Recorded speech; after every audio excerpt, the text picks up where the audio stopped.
Hola a todos, yo soy Estefanía. Sziasztok, én Halasi László vagyok, és ebben a videóban az autók kölcsönzésről fogunk beszélni. Hoy estamos aquí para hablarles sobre el alquiler de coche y en este caso hoy sobre Sicar.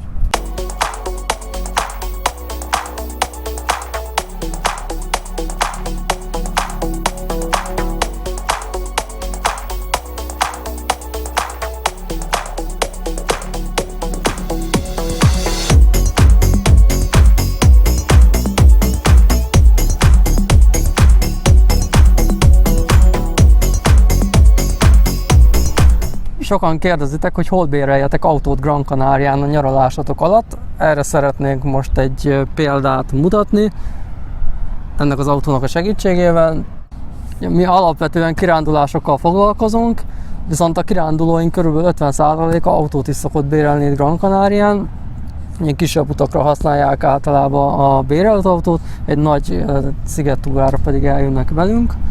Így az ő általuk elmondott történetekből is sokat tanultunk mi is, meg egyéb személyes tapasztalatunk is van természetesen sok. Konkrétan ez az autó egy Opel Grandland, ezt mi kölcsön kaptuk most erre a kis időre, még csinálunk egy videót, mármint attól kaptuk kölcsön, aki kibéreltem. Az érdekesség ebben, hogy ők egy Crosslandot béreltek, ami 112 euró egy hétre, viszont kaptak egy Grandlandot, ami 250-260 euró egy hétre. Egyébként általában sosem azt kapják a bérlők, amit konkrétan kibéreltek, nem konkrétan azt az autót, valami hasonlót, viszont sosem alacsonyabb kategóriát, mindig valami jobbat, ha ugyanazt nem tudják adni. És ebben az esetben is így volt, ők egy Crosslandot béreltek és kaptak egy dupla áru Grandlandot. Sok cég közül tudtak választani, hogyha autót szeretnétek bérelni itt a Kanári-szigeteken, itt Gran Canarián is természetesen elég sok cég közül lehet válogatni. Az egyik közülük a Sicar. Mi mindig a Sicart szoktuk ajánlani, alapvetően két okból. Az egyik az az, hogy helyi cég. Sicar jelentése egyébként a Canary Island Cars. Tehát, hogy ha helyi cég, és hogyha már helyi klímát élvezik, akkor támogassuk is a helyi gazdaságot.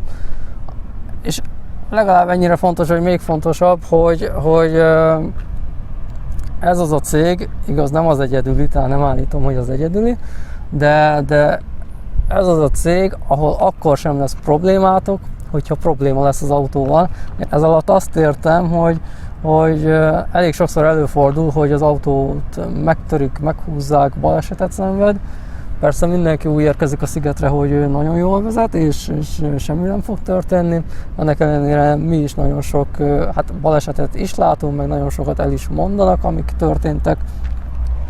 És a Sicar az a cég, ahol ilyen problémátok biztosan nem lesz, tehát nem kell plusz költséget fizetni. De egyébként bárhogy is béreltek autót, a legfontosabb a teljes biztosítás. Én szerintem az első sorban az kell, hogy álljon, hogy legyen az autónak teljes biztosítása. Az ár az csak másodlagos kérdés. És hiába olcsóbb 5 euróval, 10 euróval egy másik cégnél az autó, ha utána egy horzsolásért meg ki kell fizetni 200-at, nyilván szerintem ez nem egy jó üzlet.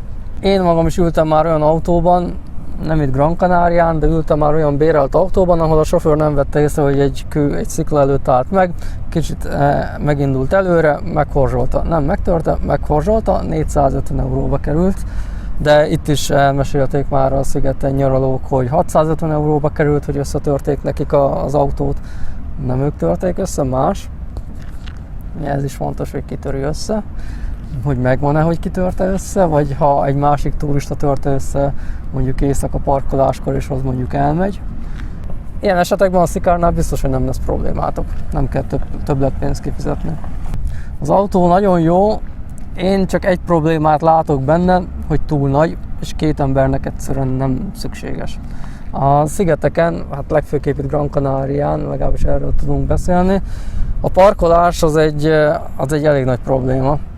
És nagyon nem mindegy, hogy mekkora autóval közlekedtek. 4 személynek már teljesen jó, mert van benne nagy csomagtér is, és nagy hely is. Az autó belseje az elég piszkos, de ezt most nézzétek el, ezt az autót most használják, ez nem egy kiállítási darab. Az autó oldalán lévő matrica ne téveszte meg senkit, nem azt jelenti, hogy arról a szigetről származik az autó.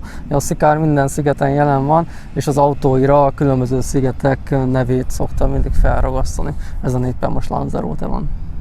És bár ezek az autók, ezek a bérautók jellemzően minden cégnél elég újak, mégis előfordulhat műszaki probléma, és az sem mindegy, hogyha ott ragad valaki az úton, akkor milyen gyorsan kap segítséget, mennyiért kap segítséget. Erről is tudnánk történeteket mondani. Például volt, aki lerobbant, és másfél óra múlva ott volt az új Szikár autója a helyszínen. Talán nem kell mondani, de mégis, mert ilyenből is volt már probléma. Figyeljetek arra, hogy dízel vagy benzines az autó. Leginkább benzines szokott lenni, de előfordul dízel is. Volt már, aki félre tankolta. Egy autóköncsözésnél az sem mindegy, hogyha majd visszaviszitek az autót, hogy fogják átvenni az autót. Hogy azt egy nagyítóval fogják átvizsgálni, és tényleg minden karcolást megjegyeznek, feljegyeznek, felrúlnak, vagy rá se néznek. A Szikár az utóbbiba tartozik. Tehát tömören ennyit szeretünk volna mondani az autókölcsönzésről. Ha bérautó, akkor Szikár a mi részünkről, mi ezt ajánljuk. Ezt sokan már meg is fogadták itt a nyaralás alatt, és azt hiszem jól tették, mert sokaknak meg is húzták az autóját, sajnos, parkolókban, de semmi probléma nem lett belőle.